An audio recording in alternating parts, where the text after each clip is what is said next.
Welcome to my channel. ഞാനിന്ന് വളരെ easy ആയിട്ട് ഉണ്ടാക്കാൻ പറ്റുന്ന ഒരു ബനാന സാൻഡ്വിച്ച് റെസിപ്പിയാണ് ചെയ്യുന്നത്.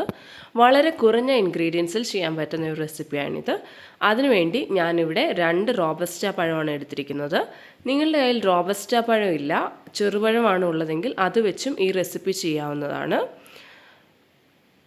നമുക്ക് ഒരു ഫോർക്ക് വെച്ചിട്ട് ഈ റോബസ്റ്റ പഴം നല്ലപോലെ മാഷ് ചെയ്തെടുക്കാം. ഇവിടെ ശ്രദ്ധിക്കേണ്ട ഒരു കാര്യം, മാഷ് ചെയ്യുമ്പോൾ വലിയ പീസസ് ഒന്നും ഉണ്ടാകരുത്. നല്ലപോലെ മാഷ് ചെയ്തെടുക്കാൻ ശ്രദ്ധിക്കുക. ഇവിടെ ഞാൻ ബനാന എല്ലാം നല്ലപോലെ മാഷ് ചെയ്തെടുത്തിട്ടുണ്ട്. ഇനി നമുക്ക് ഒരു മിൽക്ക് മിക്സ്ചറാണ് ഉണ്ടാക്കിയെടുക്കേണ്ടത്. അതിനുവേണ്ടി ഒരു ബൗൾ എടുക്കാം, ഒരു മുട്ട പൊട്ടിച്ചൊഴിക്കാം. ഇനി ഇതിലേക്ക് ആവശ്യത്തിനുള്ള പാൽ ഒഴിച്ചു കൊടുക്കാം. പാലിന് അങ്ങനെ പ്രത്യേക കണക്കില്ല. എത്ര ബ്രെഡാണ് യൂസ് ചെയ്യുന്നത് അതിനനുസരിച്ചുള്ള പാൽ നിങ്ങൾക്ക് ഒഴിച്ചു കൊടുക്കാവുന്നതാണ്. ഇനി ഇത് നല്ലപോലെ ഒന്ന് മിക്സ് ചെയ്തെടുക്കാം.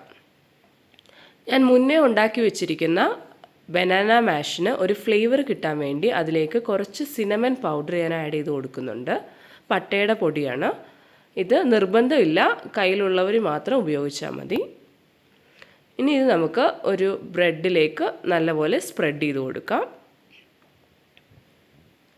ആവശ്യത്തിനുള്ള മാഷിൻ്റെ ക്വാണ്ടിറ്റി എടുത്തിട്ട് നമുക്ക് നല്ലപോലെ ഒന്ന് സ്പ്രെഡ് ചെയ്ത് കൊടുക്കാം. ഇനി അതിന് മുകളിലേക്ക് മറ്റൊരു ബ്രെഡ് പീസും കൂടെ വെച്ച് കൊടുക്കാം. എന്നിട്ട് നമുക്ക് ഇത് മുന്നേ ഉണ്ടാക്കി വെച്ചിരിക്കുന്ന മിൽക്ക് മിക്സ്ചറിൽ നല്ലപോലെ ഡിപ്പ് ചെയ്തെടുക്കാം. എല്ലാ സൈഡിലും മിക്സ്ചർ എത്തുന്ന പോലെ നല്ലപോലെ ഡിപ്പ് ചെയ്തെടുക്കാം. ഇനി ഇത് നമുക്ക് ഫ്രൈ ചെയ്തെടുക്കുകയാണ് വേണ്ടിയത്. അതിനുവേണ്ടി ഒരു പാൻ ചൂടാക്കാൻ വെക്കാം. അതിലേക്ക് ഞാൻ ഒരു പീസ് ബട്ടർ ഇട്ടിട്ടുണ്ട്. ബട്ടറിന് പകരം താല്പര്യമുള്ളവർക്ക് നെയ്യ് വേണമെങ്കിലും യൂസ് ചെയ്യാം.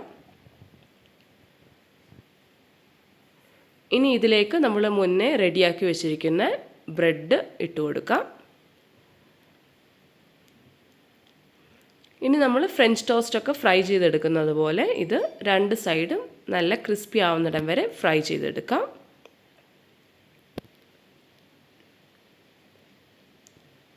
ഇപ്പോൾ എൻ്റെ ഒരു സൈഡ് ഓൾമോസ്റ്റ് ഫ്രൈ ആയിട്ടുണ്ട്. ഞാനൊന്ന് ഫ്ലിപ്പ് ചെയ്ത് കൊടുക്കുവാണ്.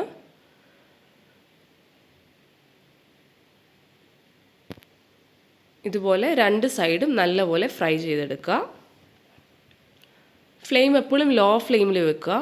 ബ്രെഡ് ആയതുകൊണ്ട് വേഗം കരിഞ്ഞു പോകാൻ ചാൻസ് ഉണ്ട്. അതുകൊണ്ട് ലോ ഫ്ലെയിമിലിട്ട് വേണം ഇത് കുക്ക് ചെയ്യാൻ. ഇപ്പോൾ ഇവിടെ ബ്രെഡ് 2 സൈഡും നല്ല ക്രിസ്പി ആയിട്ട് ഫ്രൈ ആയിട്ട് വന്നിട്ടുണ്ട്. ഇതേ പ്രൊസീജിയർ ബാക്കി ബ്രെഡ് പീസസിലും റിപ്പീറ്റ് ചെയ്ത് ഇതുപോലെ ഫ്രൈ ചെയ്തെടുക്കാവുന്നതാണ്. ഇവിടെ നമ്മുടെ ബനാന സാൻഡ്വിച്ച് റെഡി ആയിട്ടുണ്ട്. എല്ലാവരും ട്രൈ ചെയ്ത് നോക്കുക.